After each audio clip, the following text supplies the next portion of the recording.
Assalamualaikum warahmatullahi wabarakatuh.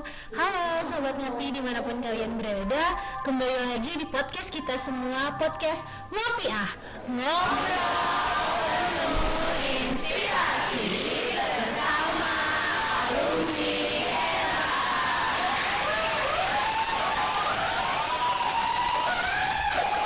Oke, akhirnya kita podcast lagi ya teman-teman semuanya.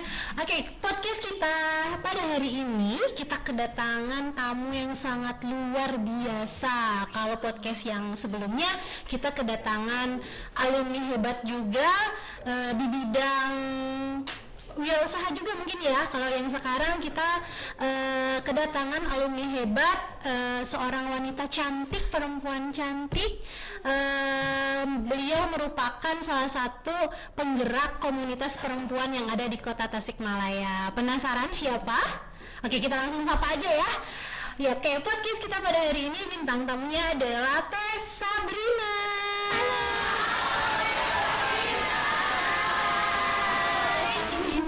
Apa kabar Teh Sabrina? Alhamdulillah. Kesibukannya apa nih sekarang? Kesibukannya sekarang ini cukup padat sih Bu. Kalau dari pagi ya. Dari pagi sampai sore aku bekerja full time sebagai marketing officer di salah satu bimbingan belajar di Kota Tasik. Lalu di malam harinya biasanya aku sebagai pengrajin. Ya, kadang buat konten juga aktif. Insya Allah setiap hari membahas tentang produktivitas dan pengembangan diri di Instagram dan TikTok. Lalu sebagai pembuat dan penggerak komunitas yang biasanya diadakan hari Minggu nih di setiap bulannya. Berarti ini kita ngeganggu nggak nih kegiatan? Enggak, aman. Oke, makasih banget ya sebelumnya Teh Sabrina karena sudah mau sharing mungkin ya di sini di podcast kita di SMA Negeri 1 Tasikmalaya. Teh Sabrina juga merupakan alumni dari SMA Negeri 1 Tasikmalaya. Tahun berapa Teh? Lulusan tahun 2018. Tahun 2018 jurusan IPA. MIPA berapa? MIPA 6. Iya. Mungkin mau say halo sama teman-teman MIPA 6 ya. Halo teman-teman MIPA 6ku. Oke, Teh Sabrina. Berarti udah berapa lama ya lulus dari Satasnya? Ternyata udah 6 tahun yang lalu. Udah 6 tahun yang lalu. Udah 6 tahun yang lalu. Gimana nih kesan-pesannya ketika datang lagi ke Satas kayak gitu? Udah makin keren sih Bu, makin makin kreatif juga anak-anaknya, makin banyak fasilitas yang mendukung juga untuk teman-teman OSIS, teman-teman organisasi lain ya untuk berkembang. Dan itu tuh aku rasa perlu banget. Dan anak-anak dari Satas itu kan anak yang terbilang organisator banget. Dan di umurku sekarang nih udah mulai kelihatan yang dulunya aktif sekarang nih emang udah jadi orang-orang hebat. Jadi memang cikal bakalnya dimulai ketika SMA. Jadi ciri-cirinya udah muncul kayak gitu kan ya. Apa nih yang dikangenin dari Satas? Pas Teteh menginjakan kaki nih di gerbang yang langsung diinget apa? LDKS. Langsung pada ketawa kayak ini teman-teman yang ada di sini. Ada apa gitu tentang LDKS yang berkesan? Aduh seru banget sih Bu. Aku ngerasa dulu pas LDKS sebelum mulai kita tuh dibilang sama alumni ini efeknya bakal kerasa beberapa tahun lagi, minimal 5 tahun lagi lah kamu akan ngerasain. Dan bener itu kerasa gitu di aku dan teman-temanku. Oke, kerasanya dari sisi apa nih? Kerasanya dari sisi disiplin. Oh, disiplinnya, betul. Manajemen waktu. Oke. Berani gitu, berani buat bicara, berani buat cerita, berani buat melakukan sesuatu hal yang baru. Waktu itu LDKS berapa lama Teh? LDKS-nya waktu aku tuh 3 hari gitu 3 hari 3 malam, lupa lagi 3 hari 4 malam gitu ya, ada kayak hiking jualan kayak gitu, harus ya jualan ke CFD, ke alun-alun gitu-gitu, sampai ngamen, sampai gimana caranya kelompok kita dengan barang atau produk yang dikasihnya sama ke setiap kelompok harus menghasilkan nilai yang lebih besar daripada kelompok lain. Dan kebetulan kelompokku tuh yang pertama juara. Oh, keren banget. Berarti orang-orangnya pintar banget di dunia marketing, termasuk Teteh ya kayak gitu. Orang di bidang marketing juga ya dari sisi karirnya kayak gitu kan ya. Oke, Teh Sabrina, dulu kelasnya di sebelah mana? Dulu kelas aku yang pertama itu di paling atas, terus di yang deket WC yang temboknya pakai keramik, lantai 2. Oh iya. Terus di itu yang bau cipupu Di belakang. Iya, oke. ya, yang apa sih itu tuh deket sekarang jadi lab komputer ya, yang kecil, yang ruangan kecil itu loh Pak, Yang di lantai 3. di lantai 3 labcom yang kecil banget, harus nampung 30 Oke. anak. Terus yang terakhir di enggak terakhir ya, di ruangan baru juga pernah di lantai 2, belum pakai AC, sekarang udah pakai AC. Dulu kalau mau sholat harus turun dulu, naik lagi. Sekarang udah ada jembatan, itu jadi hal yang baru juga. Oh di iya, sana ya, yang menghubungkan gedung yang baru ya, kayak Dan terakhir di sana di lantai 2. di lantai 2. Oke, kayak gitu. Dulu wali kelasnya siapa sih Teh? Wali kelasku Bu Enok. Oh benar, Iya. benar udah pensiun ya. Kebetulan tadi makanya pas tadi datang ke sini yang paling pertama ditanyain sama Teh Sabrina, Bu Enok kemana? Tapi sayang Bu Enoknya sudah purna bakti ya, sudah pensiun kayak gitu. Tapi mudah-mudahan next time bisa ketemu Bu Enok kayak gitu ya. Berarti kan kalau waktu dulu zaman Teh di Satas mah penjurusannya udah dari kelas 10 ya? Betul. Dari kelas 10. Kenapa memutuskan ke IPA? Karena emang aku anaknya saintek banget. Anaknya dari sekolah tuh emang udah kelihatan bakatnya di matematika, Oke. suka ikut lomba-lomba juga. Saat SMP juga suka ikut apa itu tuh kayak perlombaan sains IPA juga gitu-gitu, sampai ketemu teman-teman yang dulunya kita itu saingan nih pas lomba di SMP, ternyata pas sekolah kita tergabung semua di Taksis. Oh Katanya kayak wow gitu, seneng banget. Jadi semakin seru gitu ya taksis ya, karena ketemu sama teman-teman yang satu frekuensi, Iya. betul ya kayak gitu. Betul. Oke. Di taksis bidang apa dulu Teh? Aku bidang matematika. Oh, bidang matematika. Iya, dan sebagai sekretaris umum. Sekretaris umum di taksis kayak gitu. Oke. Ada nggak Teh yang dikangenin dari sisi jajanan mungkin di Satas? Ayam penyet. Ternyata yang ada di kantin itu kayaknya itu legend banget ya. Legend Bener banget nggak sih? sih. Legend banget kayak gitu kan ya. Awal mula kemunculan ayam penyet itu pas kapan ya kayak gitu ya? Kayaknya zaman dulu aku di Satas nggak ada gitu ya. Oh belum ada. Belum ada. Masih adanya warung mie masih. Oh iya ada warung mie di belakang. Nah, itu ayam bumbu merahnya sih sama pisang kejunya yang paling diingat ketika di Satas. Terus gitu. ini apa sih, smoothies. Smoothies. Terus dulu tuh ada pisang hijau, aku suka panggilnya puding tabi, soalnya si itunya tuh warna pink. Kayak gitu. Oke, puding Puding tabi, tabi. puding tabi. Teletubbies. Teh Sabrina, pengen denger ceritanya dong. Kan Teteh aktif di OSIS, aktif di Taman Kajian Siswa ketika SMA, sampai ada di titik ini tuh ceritanya kayak gimana sih kalau pengen tahu kayak gitu. Oke, waktu itu dari awal MPLS aku udah nargetin diri buat ikut ke organisasi yang berhubungan dengan pembelajaran. Dari awal aku udah tahu nih gitu harus apa, sampai pas masa MPLS aku langsung daftar join di Taksis. Gitu. Kenapa? Karena aku merasa saat aku masuk ke sekolah yang bagus, otomatis orang-orangnya pun pinter-pinter, dan di sana aku bisa mendapatkan teman-teman yang lebih pinter juga nih, apalagi gitu kalau masuk ke komunitas yang organisasi yang berhubungan dengan pembelajaran. Berarti motivasinya awalnya dari mana? Itu aku pengen deket sama teman-teman olimpiade aku. Oh, teman-teman olimpiade dari situ ya. Iya. Jadi sama-sama ambis gitu ya. Sama-sama ambis dan sejak awal. betul. Jadi kita yang kita bahas selalu pelajaran lagi, dan aku seneng banget itu. Dan itu bisa jadi langkah langkah aku buat bisa menggapai perkuliahan yang aku mau. Apalagi kan aku masuk di pendidikan juga, jadi guru juga gitu. Kayak gitu, berarti awal mulanya karena itu. Iya, Kayak kalau gitu. di Sekbid 8 itu nggak sengaja. Aku awalnya maunya Sekbid 9. Karena aku lebih seneng kayak ngedit, lebih seneng kayak yang berbau teknologi. Iya, kayak gitu. Cuma si ketua aku tuh emang ngarahinnya kayaknya kamu punya ini deh, punya potensi gitu di bagian budaya. Dan ternyata memang sampai sekarang aku tuh seneng banget gitu di bidang hal-hal yang berbau Berarti budaya. nggak salah pilih ya. Salah Ketuanya pilih. kan sobat Teteh juga Sobat kan ya. aku. Dan waktu itu Kang Imam pernah diundang session juga waktu HUT Satas yang keberapa ya, yang 2 tahun ke belakang kalau nggak salah, yang Pandawa ya. Sebelum 2 tahun setelah itu baru belum kesini lagi kan Imamnya kayak gitu. Sekarang Kang Imamnya udah di London. udah di London ya kayak gitu.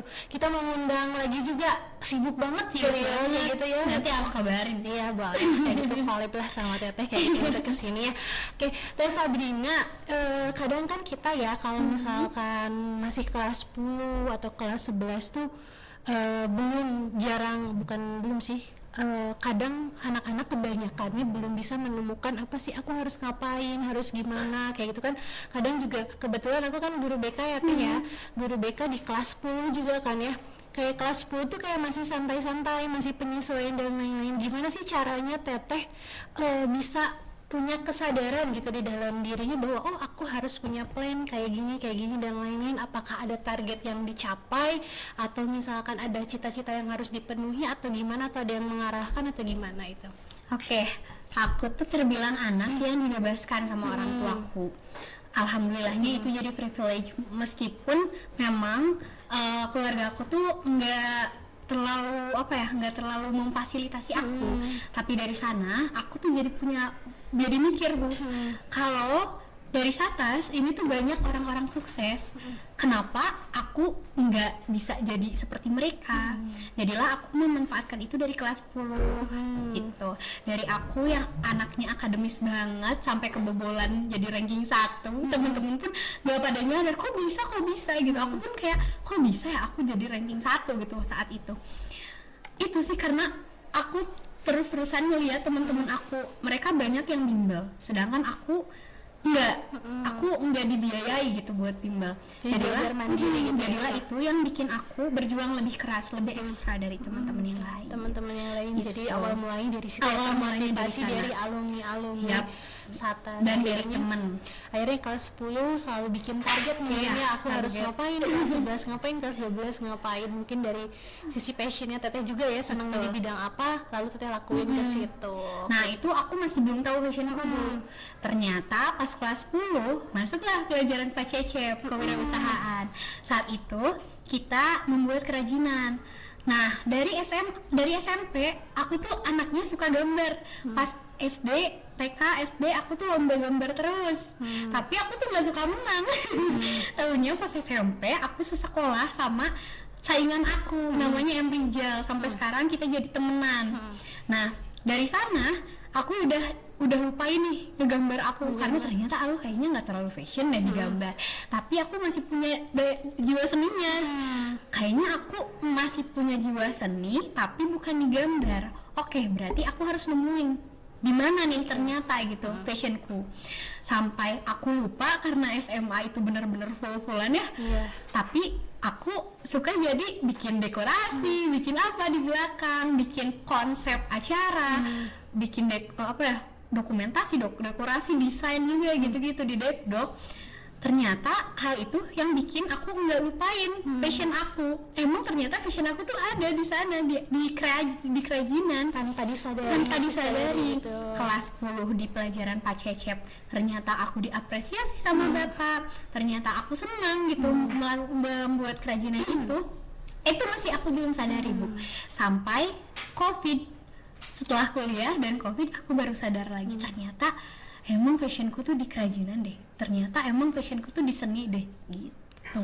Berarti 2018 lulus atas, 2019 awal masuk kuliah ya? Awal masuk kuliah. Terus langsung COVID kan, Desember kayak gitu. 2020 COVID baru aku temuin. Dan aku juga baru menemukan ternyata value aku tuh berbagi nggak cuma sebagai seorang guru kan, tetapi bisa aja di hal lain.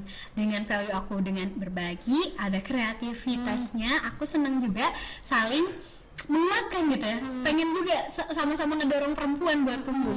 Akhirnya di 2020 aku sama Imam membuat komunitas pemberdayaan wanita dan anak. Oh iya, itu komunitasnya kayak gimana? Berarti sama Imam dulu ya? Sama awal mulanya dari sana.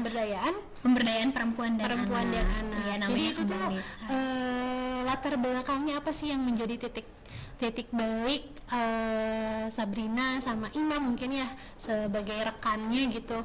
Ada nggak sih hal yang istilahnya melatar belakangi hal itu gitu? Iya. Membentuk hal itu. Nah di desa itu banyak banget ibu yang pinjol, yang nggak punya kerjaan, Di yang Tasik itu? Iya di Tasik, yang kejerat listing ya, yang gitu-gitu, sampai akhirnya Imam punya cita-cita nih, dengan melihat potensi anak-anak juga di sana yang ternyata memang cepat tanggap, kita pun akhirnya 2020 membentuk si komunitas itu. Memang belum berjalan 100% karena hanya 1 tahun waktu kita, soalnya di tahun 2021 kita mencar lagi semua ke kota masing-masing kan ya. Iya, betul. Jadi memang belum terlaksana 100%, tetapi sudah ada beberapa event yang berjalan. Kita sharing-sharing ke pelaku UMKM perempuan di Tasik. Lalu kita membuat kegiatan untuk anak-anak, penyuluhan dari ikatan teman-teman mahasiswa kedokteran. Kita panggil alumni-alumni SATES yang lagi berkuliah di kedokteran, kita buat acara itu. Setiap minggunya kita mengadakan pembelajaran untuk anak-anak di sana dengan berbagai jenis model pembelajaran. Salah satunya adalah pelajaran berbasis problem dan project. Oh iya, gitu. oke. Nah, awal mula bisa nemu tempat itu gitu, itu survei dulu kan, Iya. atau misalkan memang ada hasil dari mana gitu, rekomendasi atau gimana itu? Nah, kebetulan tempatnya tuh di dekat rumah Imam, betul. Jadilah kita buat di sana. Di sana. Imam yang buat tempatnya, lalu kita berkomunikasi dengan apa itu tuh Karang Taruna, dengan RT RW-nya di sana, dengan kelurahan, sehingga terjadilah kegiatan itu. Tuh, Lumayan 1 tahun lebih lah. Dan supportnya juga ternyata Iya. dukungannya banyak ya, Supportnya dari banyak banyak banget. pihak. Terus gimana nih kelanjutan terkait dengan komunitas yang sebelum pertama kali dibentuk gitu? Nah ya, yang itu akhirnya di rebranding menjadi komunitas apa ya, saya lupa. Itu difokuskan ke anak-anak yang lebih tingkat bawah ya dari Iya. kita. Itu dulu sama Imam sih di handle-nya jadi calon lurah muda gitu ya, aku lupa iya. lagi pokoknya gitu, lebih ke pemerintahan jadinya. Keren banget Di ya. rebranding gitu karena kita udah pada mencar nih gitu Bu. Akhirnya dari sana aku mikir lagi ya pas beberapa tahun kemudian, oke, ternyata aku punya interest nih buat pemberdayaan perempuan. Dulu program yang aku mau lakukan belum berjalan karena keterbatasan ruang dan waktu. Akhirnya aku coba di tahun lalu, aku akhirnya membuat komunitas lain dari Ruang Membenang. Ruang gitu. Membenang kayak gitu. Nah, waktu di kegiatan itu nih ya, kegiatan untuk perempuannya ya, khususnya mungkin untuk ibu-ibunya ya, dalam memberantasi hal-hal yang tadi disebutkan kayak gitu, itu bentuknya kayak apa aja? Itu bentuknya kan suka ada pengajian ya Bu. Nah diselingi selain membahas tentang agama, kita juga membahas tentang itu hal-hal seperti apa namanya, literasi keuangan yang gitu-gitu. Jadi Membuat kita produk harus, itu atau gimana? belum sampai sana kebetulan karena emang padat banget ya jadwalnya dan udah nggak keburu gitu. Jadinya karena di bagian perempuannya itu masih kurang, kita maksimalkan di anak. Jadi kemarin itu lebih banyak program kegiatan untuk anaknya. Ya, berarti untuk ibu-ibunya mungkin lebih ke Iya. ranah edukasi Iya, ya, kayak gitu. lebih ke ranah edukasi. Edukasi terkait dengan mungkin permasalahan-permasalahan yang gini, gimana cara mengatasinya dan lain-lain Iya, kayak betul. gitu. Terus berlanjut setelah itu membuat ruang membenang kayak gitu. Ruang membenang itu dirintis sejak kapan? Sejak Desember 2022, mau 2 tahun. Oh, 2 tahun, bentar lagi ya kayak Iya, gitu bentar ya. lagi. Tapi aku tuh kayak pernah lihat bikin event gitu ya, ruang membenang, tapi ngundang kayak influencer ya, benar nggak sih? Iya, itu sebenarnya nggak ngundang Bu, influencernya nyamperin kita. Oh iya. Makanya kayak wow, masya Allah sekali gitu. Sebenarnya itu hasil dari aku tuh belajar. Jadi di tahun lalu setiap bulannya aku pasti keluar kota dan Iya. bertemu dengan orang. Nah sampai di tahun lalu aku bertemu dengan mentor bisnisku. Dia alumni IPB jurusan bisnis juga, dan bertemu temannya, rekannya. Nah, rekannya di sana ya berbincang-bincang lah kita tentang hal itu. Jadi bagaimana agar bisnis ini bisa tetap jalan dengan modal seminim mungkin, tapi bisa bikin orang tuh tertarik dan orang tuh ngonten sukarela. Iya. Dan kebanyakan dari yang sekarang alhamdulillah aku belum pernah ngundang influencer, tetapi influencernya yang datang bayar sendiri. Dan itu tuh aku tuh belum ngeh kalau itu tuh Sabrina kayak gitu waktu itu tuh kayak gitu ya. Makin kesini kayaknya pernah deh ada event ruang membenang yang istilahnya waktu itu tuh di mana ya tempatnya tuh pokoknya seru Banyak gitu banget. lah pokoknya estetik banget lah tempat-tempatnya Iya, kayak gitu. iya. Dan itu aku nggak ngeh kalau itu Sabrina kayak gitu kan, dia cuman pernah lihat ih seru nih kayak ngerajut bersama gitu kan segala macam. Terus dilihat juga orang-orang yang ada di dalamnya influencer alumni Satas juga kan ada ya. Teh Talita ya. Iya, bener iya, ya, Teh bener ya? Talita. Bener kan berarti Masya eventnya Allah. itu. Dia nggak pengen ngajuin diri, boleh nggak aku ikutan event kamu? Aku pengen banget. Iya. Ya Allah, Teteh boleh banget lah. Nah itu aku tuh lihatnya kalau nggak salah dari situ kayak gitu. Oh Teh Talita ikut juga, dia juga konten kreator dari Satas juga, itu nama kontennya apa Sutri Baru ya. Sutri Nah, Baru. itu juga konten kreator juga alumni Satas kayak gitu kan ya. Nah lihatnya dari situ nggak Iya, ngeh kalau iya. itu Sabrina, ngehnya tuh baru sekarang kesini kita ketemu di ruang BK Iya, kan iya. waktu itu, terus aku follow lihat-lihat kesini. Oh yang ini ternyata tertarik nih untuk diundang ke anak-anak kayak gitu Iya, kan ya, iya, untuk iya. sharing kayak gitu karena anak-anak dirasa perlu banget gitu terkait dengan informasi ini dari mulai perjalanan Sabrina bisa menemukan passionnya di titik ini yang kuliahnya di jurusan keguruan kayak gitu kan, karena stigmanya gini kalau misalkan kuliah di keguruan itu pasti udah otomatis jadi guru gitu padahal kan. enggak. Padahal enggak gitu kan ya, jadi kayak nggak luas kalau jadi guru, padahal aku nggak mau jadi guru. Nah biasanya anak-anak tuh kayak gitu kayak Iya. gitu, aduh susah banget gitu kan ya. Tapi ternyata dibuktikan oleh Sabrina bahwa selain jadi guru kita juga bisa mengembangkan kreativitas kita ya dengan hal-hal yang lainnya kayak gitu ya. betul. Nah kalau di komunitas yang Sabrina apa ya bangun kayak gitu kan ya, kegiatan apa aja sih yang udah dilaksanakan bersama-sama gitu? Oke, sejauh ini rencananya kita buat kegiatannya per quarter, per 3 bulan sekali. Tapi kita baru buat itu tahun ini udah 2 kali berarti. Kemarin kayak talk show gitu. Iya. Terus yang paling dekat kemarin itu kita bikin social project. Kedua rumah sakit dan ke satu yayasan Panti Jompo di Bandung. Oh di Bandung. Iya. Berarti bukan hanya di Tasik dong ya? Iya, karena dulu Ruang Membenang awalnya di Bandung. Awalnya di Bandung, jadi kemunculan komunitasnya dimulai dari Di Tasik, Tasik. di Tasik Di Tasik, dulu, mm. terus ke Bandung. Iya, gitu. itu kolaborasi sih. Jadi Kolaborasi. Ruang Membenang bisa seperti ini karena the power of kolaborasi. relasi juga ya kayak gitu. Kalau nggak kolaborasi, nggak mungkin sepertinya bisa sampai sekarang.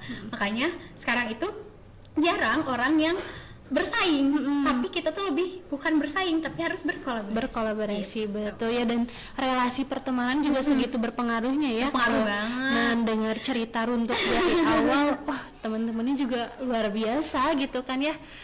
Berarti kan penting banget gitu ya relasi itu dibangun sejak SMA, bukan hanya sejak kuliah aja kayak gitu kan ya, karena bisa jadi ya teman-teman kita adalah jadi partner di masa depan kita suatu saat kayak gitu ya. Jadi harus benar-benar menemukan lingkungan yang positif kayak gitu. Dan nggak malu buat bertanya. Nggak malu banget. Aku sama Vidya baru dekat. Awalnya kita cuma kenal doang, tapi gara-gara aku menyerahkan diriku, kayak nanya-nanya, ikut sharing, kalau kemana ikut gitu kan. Jadi kita dekat sampai sekarang, saling sharing kayak, gimana bisnis kamu gini, bisnis review gini. Sama Safa juga yang dari Hagia, aku pun baru kenal Bu, karena apa? Karena aku mau buat berkenalan duluan gitu.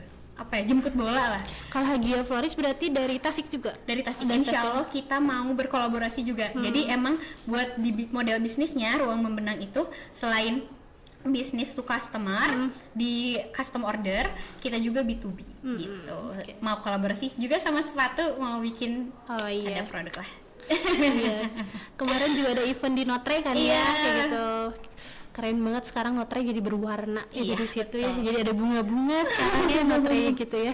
Oke, pengen tahu sih sebetulnya awal mula komunitas ini kan pasti mayoritasnya adalah perempuan karena karena berkaitan dengan kegiatan perempuan kayak gitu ya.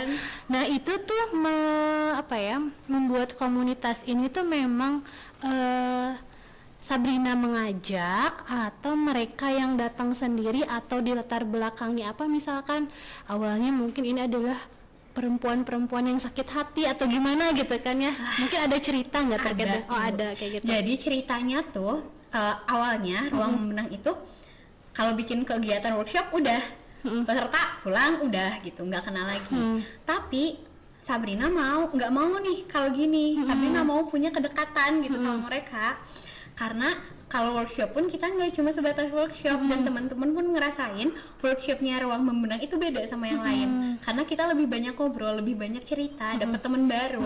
Sampai akhirnya Sabrina tuh memutuskan buat kayaknya bisa nih, ini semua peserta dihimpun jadi komunitas, teman komunitas.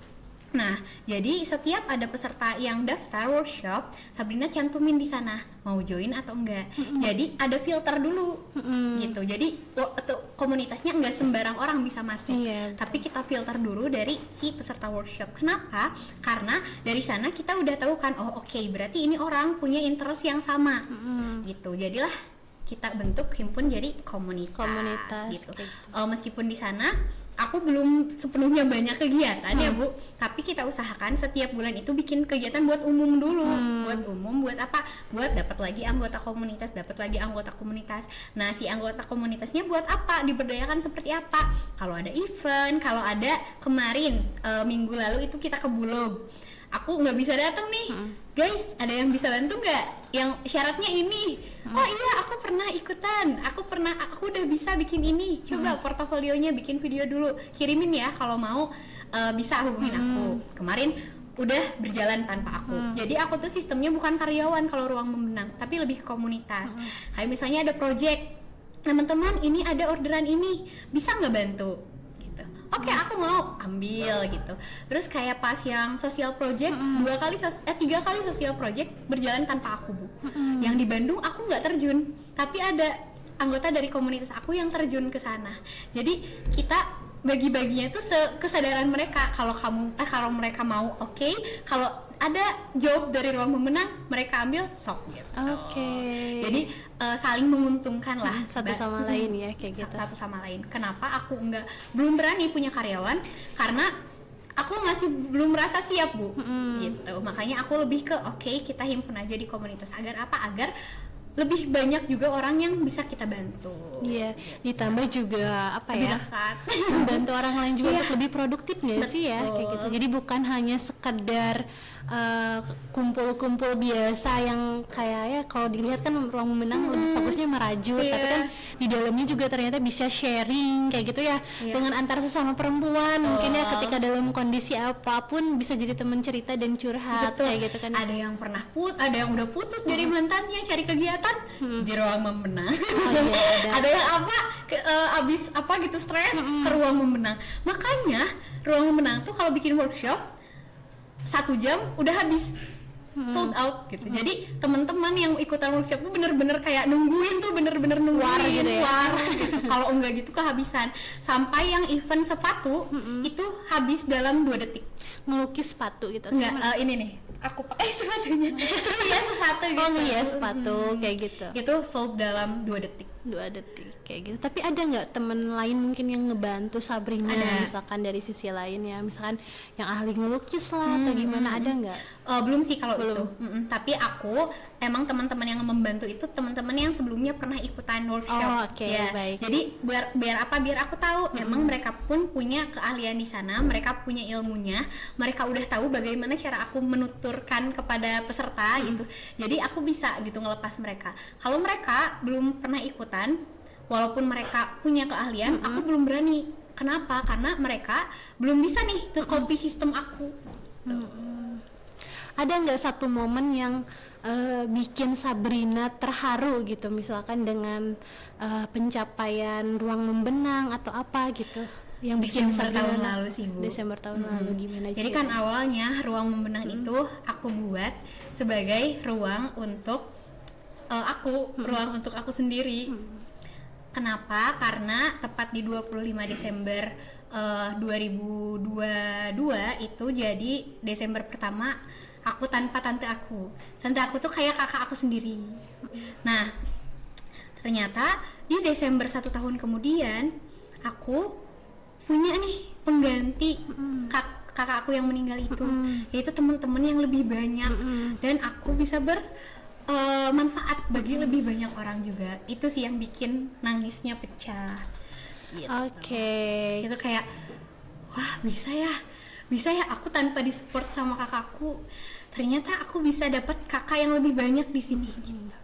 Jadi ada penggantinya lah yang mengisi kekosongan yang hilang mungkin ya, kayak gitu ya. Oke, Sabrina, kita break dulu kayak gitu ya.